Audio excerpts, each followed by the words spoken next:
ಸಾಂಬಾರ್ ಬಳ್ಳಿ ಔಷಧೀಯ ಸಸ್ಯಗಳಲ್ಲಿ ಮಹತ್ವದ ಸ್ಥಾನ ಪಡೆದುಕೊಂಡಿದೆ. ಎಲೆಗಳು ದಪ್ಪವಾಗಿದ್ದು ನೀರಿನ ಅಂಶ ಇದರಲ್ಲಿ ಹೆಚ್ಚಾಗಿರುತ್ತೆ.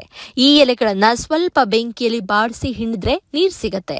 ಈ ನೀರನ್ನೇ ಕಷಾಯ ರೂಪದಲ್ಲಿ ಮಾಡಿ ಅದಕ್ಕೆ ಸ್ವಲ್ಪ ಜೇನುತುಪ್ಪ ಬೆರೆಸಿ ಕುಡಿಯೋದ್ರಿಂದ ಕಫ ಬೇದಿ ಕಡಿಮೆ ಆಗತ್ತೆ. ಇನ್ನ ಮಕ್ಕಳು ವಿಚಾರಕ್ಕೆ ಬಂದ್ರೆ ಮಕ್ಕಳಿಗೆ ಜ್ವರ ಬಂದಾಗ ಈ ಒಂದು ಸಾಂಬಾರ್ ಬಳ್ಳಿಯ ಎಲೆಯನ್ನ ಬಾಡಿಸಿ ನೆತ್ತಿಯ ಮೇಲಿಟ್ರೆ ಜ್ವರ ಕಡಿಮೆ ಆಗುತ್ತೆ.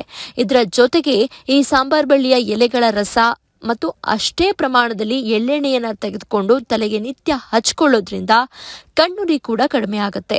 ಮಲಬದ್ಧತೆಯಾದರೂ ಕೂಡ ಈ ಎಲೆಗಳ ರಸದಲ್ಲಿ ಜೇನುತುಪ್ಪ ಬೆರೆಸಿ ಕುಡಿಸೋದು ಉತ್ತಮ.